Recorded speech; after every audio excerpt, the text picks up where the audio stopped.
नमस्कार दोस्तों, जी हाँ, आपको बता दें कि लॉकडाउन से जुड़ी हुई कुछ बेहद बड़ी और अहम खबरें निकल कर आ रही हैं। जानेंगे एक एक करके विस्तार से। लेकिन इससे पहले अगर आप भी चाहते हैं कि पूरी दुनिया में फैली महामारी और साथ ही साथ आपकी परेशानी भी जल्द से जल्द खत्म हो, तो इस वीडियो को लाइक कीजिए और देखते रहिए। दोस्तों, खबरों का सिलसिला शुरू करने से पहले आपको बता दें कि महामारी का कहर दिन पर दिन बढ़ने के कारण सरकार की तरफ से इस लॉकडाउन 3 में कुछ कड़े कानून और कुछ रियायतें दी गई हैं, जिन्हें जानना आपके लिए बेहद जरूरी है। इसलिए आपसे अनुरोध है कि इस वीडियो को अंत तक जरूर देखिएगा। दोस्तों, वीडियो में आगे बढ़ने से पहले फटाफट जान लेते हैं महामारी के नए अपडेट्स को। अभी तक भारत में संक्रमित मरीजों की संख्या 62,939 पहुँच गई है, जबकि अच्छी बात यह है कि 19,358 मरीज ठीक होकर घर जा चुके हैं। पर दुख की बात यह है कि 2,109 मरीजों ने दम तोड़ दिया है। वहीं बात करें हम विश्व की, तो विश्व में 40,24,737 नए मामले सामने आए हैं, जबकि 13,75,624 मरीज ठीक होकर घर जा चुके हैं। पर दुख की बात यह है कि 2,79,313 मरीजों ने दम तोड़ दिया है। या दोस्तों, बढ़ते हैं आज की पहली और बड़ी खबर की तरफ। आज की पहली और बड़ी खबर जो निकल कर आ रही है, रेल के अलावा बस से भी प्रवासी जा सकते हैं अपने राज्य। जिला प्रशासन ने दी है मंजूरी। या दोस्तों, आपको बता दें कि सरकार की तरफ से प्रवासी मजदूरों को उनके घर भेजने के लिए ट्रेन चलाई जा रही है, परंतु लाखों की संख्या में लोगों की तरफ से अप्लाई करने के मुकाबले करीबन 1,000 लोगों को ही ट्रेन के द्वारा उनके राज्य भेजा जा रहा है। इसके साथ ही आ रही समस्या का हल करने के लिए जिला प्रशासन की तरफ से बाहरी राज्यों के लोगों को बस के द्वारा भी उनके घर पहुंचाने को मंजूरी दे दी गई है। यह दोस्तों, आपको बता दें कि इस संबंधित साफ किया गया है कि जो बाहरी राज्यों के लोग लुधियाना में रह रहे और अपने घर जाना चाहते हैं, वो प्राइवेट बस से या ग्रुप बनाकर जा सकते हैं। इसके लिए उन लोगों को अपने जिला प्रशासन को सूचित करना होगा। उसके बाद लुधियाना प्रशासन की तरफ से उन लोगों को कर्फ्यू पास दे दिया जाएगा, जिससे इन लोगों को क्वारंटीन करने का प्रबंध किया जा सके। दोस्तों, अगर आप अभी भी दूसरे राज्य में फंसे हुए हैं तो धैर्य बनाए रखिए, क्योंकि आपके राज्य की सरकार आपकी मदद जरूर करेगी। दोस्तों, आगे बढ़ने से पहले वीडियो को लाइक और शेयर जरूर कर दें। अगर अभी तक आपने चैनल को सब्सक्राइब नहीं किया तो सब्सक्राइब करें, बेल के आइकन को दबाएं और नोटिफिकेशन को जरूर ऑन करें। और इसी के साथ बढ़ते हैं अगली बड़ी खबर की तरफ। अगली बड़ी खबर जो निकल कर आ रही कि बिहार के 2200 जिलों के 1900 लोग आज लौटेंगे घर। या दोस्तों, आपको बता दें कि वाराणसी जिले में फंसे हुए बिहार के 22 जनपदों के 1900 लोगों को रविवार को उनके घर बस से छोड़ा जाएगा। इनके लिए 60 बसों का प्रबंध किया गया है। ये दोस्तों, आपको बता दें कि ये बसें कैमूर और भभुआ जाएंगी। वहां से बिहार सरकार की ओर से उनके निवास स्थानों तक पहुंचाया जाएगा। ये दोस्तों, आपको बता दें कि जिलाधिकारी कौशल राज शर्मा ने बताया कि इन लोगों ने पिछले दिनों विभिन्न थानों के माध्यम से रजिस्ट्रेशन कराया था। साथ ही कई लोगों ने पोर्टल पर भी विवरण फीड किया था। सभी के मोबाइल नंबर पर उनकी रवानगी के समय और स्थान का मैसेज भेज दिया गया है। ये दोस्तों, आपको बता दें कि अगर आप दूसरे राज्य में फंसे हुए और अपने गृह राज्य जाना चाहते हैं, तो सबसे पहले आप अपने नजदीकी थाने में जाकर रजिस्ट्रेशन कराएं। उसके बाद आपको जाने के लिए विवरण दे दिया जाएगा। ये दोस्तों, बढ़ते हैं अगली बड़ी खबर की तरफ। अगली बड़ी खबर जो निकल कर आ रही कि मिशन वंदे भारत के तहत बीते 24 घंटे में 800 से ज्यादा भारतीयों की हुई वतन वापसी। ये दोस्तों, आपको बता दें कि वंदे भारत मिशन के तहत विदेश से लगातार भारतीयों की एयर इंडिया के विमान से वापसी कराई जा रही है।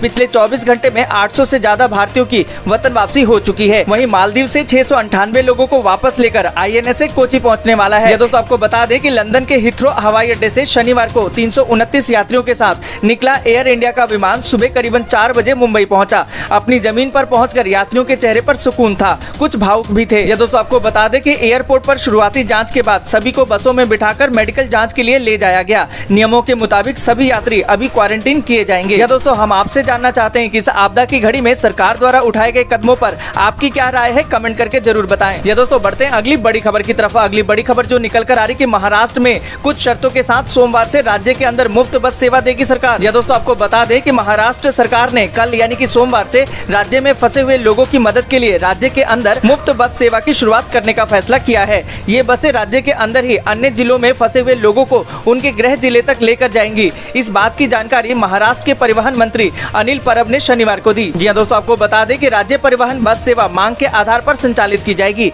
इसको लेकर जारी किए गए एक बयान में कहा गया है कि बस उन यात्रियों को लेकर जाएगी जो किसी अन्य शहर में अनजाने में फंस गए हैं और मुश्किलों का सामना कर रहे हैं। आपको बता दें कि इन लोगों को इस यात्रा के लिए संबंधित नोडल अधिकारी से इसकी अनुमति लेनी होगी। जी दोस्तों, बढ़ते हैं अगली बड़ी खबर की तरफ। अगली बड़ी खबर जो निकल कर आ रही कि गृह मंत्रालय ने लॉकडाउन के बाद उद्योगों को फिर से खोलने के लिए जारी कर दिए हैं दिशा निर्देश। ये दोस्तों, आपको बता दें कि केंद्रीय गृह मंत्रालय ने रविवार को लॉकडाउन के बाद विनिर्माण उद्योगों को फिर से शुरू करने के लिए दिशा निर्देश जारी कर दिए हैं। गौरतलब है कि देश में कोरोना वायरस के प्रसार को रोकने के लिए लॉकडाउन लागू किया गया है। इस कारण विनिर्माण उद्योगों पर भी रोक लगी हुई है। जी हाँ दोस्तों, आपको बता दें कि गृह मंत्रालय द्वारा जारी किए गए दिशा निर्देशों में कहा गया है कि उद्योग इकाइयों को फिर से शुरू करने के दौरान पहले सप्ताह को ट्रायल या परीक्षण अवधि के रूप में देखा जाए। इस दौरान सभी प्रकार के सुरक्षा और प्रोटोकॉल का पालन किया जाए। इसमें कहा गया है कि कुछ समय के लिए उच्च उत्पादन लक्ष्य प्राप्त करने का प्रयास न किया जाए। जी हाँ दोस्तों, हम आपसे जानना चाहते हैं कि इस आपदा की घड़ी में सरकार अभी उद्योगों को खोलने की अनुमति दे रही है। इस पूरी खबर पर आप अपनी राय कमेंट करके जरूर बताएं। जी हाँ दोस्तों, बढ़ते हैं अगली बड़ी खबर की तरफ। अगली बड़ी खबर जो निकल कर आ रही कि मनोहर लाल खट्टर ने कहा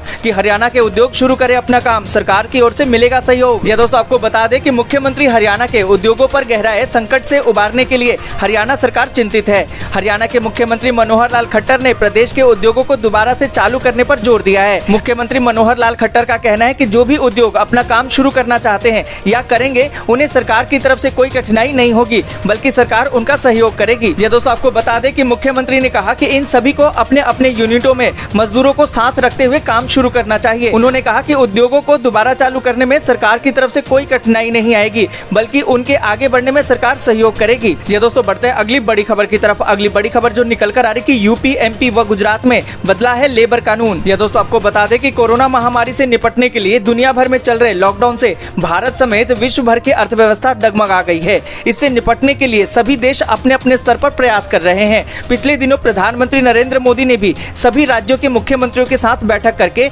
उद्योग धंधों को दोबारा से शुरू करने की बात कही थी। साथ ही उन्होंने मुख्यमंत्रियों से कहा था कि भारत के पास ये अच्छा मौका है कि वह चीन से पलायन करने वाली बहुराष्ट्रीय कंपनियों को अपनी तरफ आकर्षित कर सके। प्रधानमंत्री के इस आह्वान के बाद मध्य प्रदेश, उत्तर प्रदेश व गुजरात ने अपने लेबर कानूनों में बड़े बदलाव की घोषणा कर दी है। जी दोस्तों, आपको बता दें कि तीनों राज्यों ने 3 वर्ष के लिए उद्योगों को न केवल लेबर कानून से छूट दी है, बल्कि उनके रजिस्ट्रेशन और लाइसेंसिंग प्रक्रिया को भी ऑनलाइन व सरल कर दिया है। नए उद्योगों को अभी लेबर कानून की विभिन्न धाराओं के तहत पंजीकरण कराने और लाइसेंस प्राप्त करने में 30 दिन का वक्त लगता था। अब यह प्रक्रिया 1 दिन में पूरी होगी। इसके साथ ही उद्योगों को उत्पादन बढ़ाने के लिए शिफ्ट में परिवर्तन करने, श्रमिक यूनियनों को मान्यता देने जैसी कई छूट दी गई है। ये दोस्तों, आपको बता दें कि राज्य सरकारों की इन घोषणाओं से एक तरफ उद्योग जगत राहत महसूस कर रहा है, तो वहीं श्रमिक संगठन आशंका जता रहे हैं कि इससे कर्मचारियों पर काम का दबाव और बढ़ेगा। दोस्तों, इस लेबर कानून में बदलाव पर आपकी क्या राय है, कमेंट करके जरूर बताएं। ये दोस्तों, बढ़ते हैं अगली बड़ी खबर की तरफ। अगली बड़ी खबर जो निकल कर आ रही कि गोवा में फंसे 1204 लोगों को लेकर हिमाचल आएगी विशेष ट्रेन। ये दोस्तों, आपको बता दें कि हिमाचल प्रदेश के मुख्यमंत्री जयराम ठाकुर ने कहा कि गोवा में फंसे हुए राज्य के करीबन 1200 लोगों को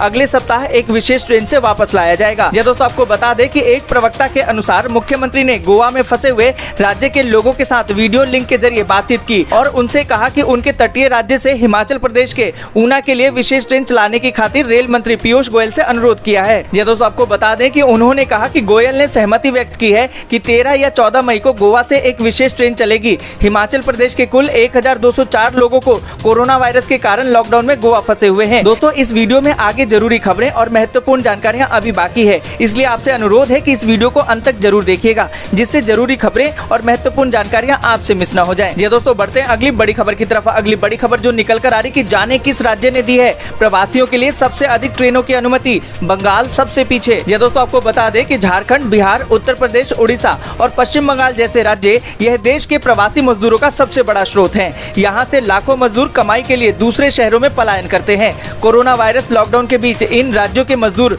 दूसरे राज्यों में फंस गए हैं। इन सभी मजदूरों को सुरक्षित उनके घर पहुँचाने के लिए केंद्र सरकार श्रमिक एक्सप्रेस ट्रेनें चला रही है। कई राज्य ऐसे हैं जहाँ से मजदूरों को लाने के लिए ट्रेनों की मांग की गई है, लेकिन इनमें कई राज्य ऐसे भी हैं जहाँ प्रवासी मजदूरों को लाने के लिए कम ट्रेनों की मांग की गई है। इनमें बंगाल का नाम सबसे आगे है। ये दोस्तों, आपको बता दें कि आंकड़ों के मुताबिक देश भर में अब तक 302 श्रमिक स्पेशल ट्रेनें चलाई गई हैं। अभी तक उत्तर प्रदेश ने 88 श्रमिक स्पेशल ट्रेनों की मांग की है, जबकि बिहार ने 73 ट्रेनों को स्वीकार किया है। इसके बाद झारखंड ने 13 ट्रेनों को अनुमति दी है। वहीं बंगाल की तृणमूल कांग्रेस सरकार ने प्रवासियों के लिए सबसे कम 2 ट्रेनों की अनुमति दी है। हालांकि पश्चिम बंगाल सरकार ने शनिवार को कहा कि उसने कर्नाटक, तमिलनाडु, तेलंगाना, राजस्थान और पंजाब से 10 और गाड़ियों को स्वीकार किया है। इस बीच गृह मंत्री अमित शाह ने बंगाल सरकार को एक पत्र लिखकर प्रवासियों की ट्रेनों को राज्य में घुसने से रोकने का आरोप भी लगाया है। दोस्तों, आप अभी भी दूसरे राज्य में फंसे हुए और अपने गृह राज्य वापस जाना चाहते हैं तो इस वीडियो को सबसे ज्यादा शेयर कीजिए, जिससे कि आपकी आवाज सरकार तक पहुंच सके और सरकार आपको सुरक्षित आपके घर पहुंचा सके। ये दोस्तों, बढ़ते हैं अगली बड़ी खबर की तरफ। अगली बड़ी खबर जो निकल कर आ रही कि झारखंड में 17 के बाद लॉकडाउन में मिलेगी छूट, कल हो सकता है बड़ा फैसला। यह दोस्तों आपको बता दें कि झारखंड के लोगों के लिए एक अच्छी खबर है। राज्य में 17 मई के बाद लॉकडाउन में छूट मिलेगी। आर्थिक गतिविधियों को बढ़ाने के लिए राज्य सरकार ने इस दिशा में काम करना शुरू कर दिया है। मुख्यमंत्री हेमंत सोरेन ने आला अधिकारियों को इस संबंध में जरूरी गाइडलाइन तैयार करने के निर्देश दिए हैं। उन्होंने कहा कि राज्य में आम जनजीवन को सामान्य बनाने और आर्थिक गतिविधियों को धीरे धीरे पटरी पर लाने के लिए ऐसा करना जरूरी है। सीएम के निर्देश के बाद अधिकारियों ने इस दिशा में काम करना भी शुरू कर दिया है। यह दोस्तों आपको बता दें कि हालांकि छूट देने से पहले राज्य सरकार अन्य राज्यों में अपनाई जा रही व्यवस्था और केंद्र की ओर से 18 मई से दी जाने वाली छूट का आकलन करेगी। इससे तय हो जाएगा कि हॉटस्पॉट वाले इलाके को छोड़कर ग्रामीण इलाकों में दुकानें